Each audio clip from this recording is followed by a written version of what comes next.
পবিত্র কোরআনে বলেছেন হালাল তৈব খেতে হবে। রাসূল সাল্লাল্লাহু আলাইহি ওয়াসাল্লাম আমাদের শিখিয়েছেন 3 ভাগের 1 ভাগ খেতে হবে।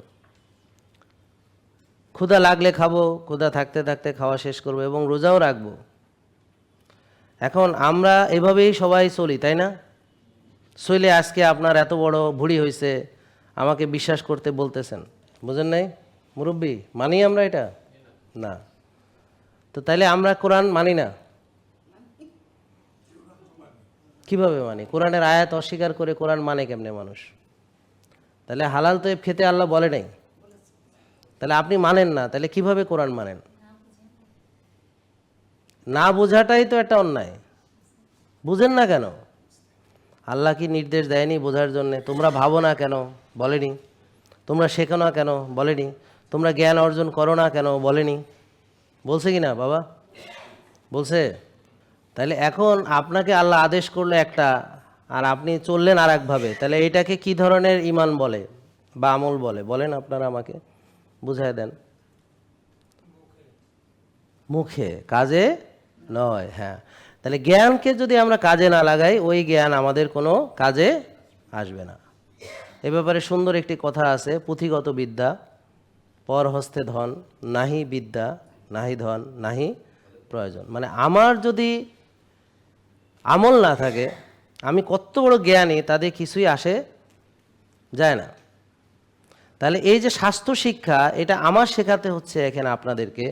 এটা তো প্রাইমারি স্কুল থেকে থাকা উচিত, হাই স্কুলে থাকা উচিত, কলেজে থাকা উচিত, ভার্সিটিতে থাকা উচিত। কি ঠিক নেই কেন বলেন তো? নেই কেন? কারণ কেউ চায় না আপনি সুস্থ থাকেন। কারা? ওই যে যারা পুরো পৃথিবীকে ডিজাইন করে। কারণ তাতে ব্যবসা হয় না, তাতে অনেক রুগী হয় না, অনেক সম্পদ গড়া যায় না, অনেক ওষুধ বেচা যায় না, অনেক ফুড বিক্রি করা যায় না। এটা ব্যবসায় লস। ব্যবসায় লাভ হলো যদি সবাই জম্মের খাওয়া খায়, যা দরকার না তার চেয়ে বেশি, এটাতে ব্যবসায় লাভ, তাদের লাভ। যে খায় তার লস, কারণ সে তো খাবে, টয়লেট করবে আর চর্বি জমাবে, ভুঁড়িতে, লিভারে, কিডনিতে সমস্যা হবে, লিভারে সমস্যা হবে, তার জন্যে লস। যারা খায় তাদের জন্যে লস, লাভ যারা বেচে তাদের জন্য লাভ, যারা এই ব্যবসাটাকে পরিচালিত করে। বুঝতেছেন কিনা দেখেন, আপনারা না বুঝলে আবার বলবো। তাইলে এখন আপনারা আমাকে বলেন যে তারা কি চাইবে? আপনি সুস্থ থাকেন? তো সুস্থ থাকে আপনার ওদের কী লাভ? সুস্থ থাকতে হইলে সে তৈব খাবে, এতটুক খাবে, 1 লোকমা, আর রোজা রাখবে, বুঝলেন? তো সারা দিনে হয়তো 1 বেলা খাবে বা 2 বেলা খাবে, খুব বেশি হলে এতটুক খাবে। তো এতে করে এত যে ফুড ইন্ডাস্ট্রি, তারা কি করে চলবে? বার্গার খায় না কেউ, স্যান্ডউইচ খায় না কেউ, কোল্ড ড্রিঙ্কস খায় না কেউ, ভাইরাল কেক খায় না। তো কিভাবে চলবে? কিভাবে চলবে? এত যে মানে বাহারি চকলেট, বাহারি মনে করেন যেগুলো, কি করে চলবে?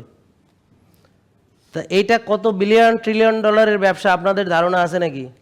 বলে যে আমাদের এই ধারণা নেই। তাহলে আপনারা মানুষ, যে আপনার কোনো কিছুই ধারণা নাই, তাহলে আপনি কেন মানুষ? এবং আপনার ধারণা নেই কেন? কারণ হলো আমরা এগুলো নিয়ে ভাবি না। আমাদের যা শেখানো হয়েছে এর বাইরে আমি যেতে পারি না, কেউ পারে না। আপনি যেন কোনো দিকে না যান সেটাই ব্যবস্থা করা হয়। এটাই শিক্ষা ব্যবস্থা, সমাজ ব্যবস্থা, রাষ্ট্রীয় ব্যবস্থা। আপনাকে যেন আপনারা সবাই বক্সে বন্দি থাকেন এবং এর বাইরে যেতে না পারেন, এর বাইরে জানতেও না পারেন। এটা হলো সবাইকে এইভাবে সবাইকে রাখা হয়েছে। জেকে লাইফস্টাইল লিমিটেড, ওষুধ মুক্ত সুস্থ জীবন।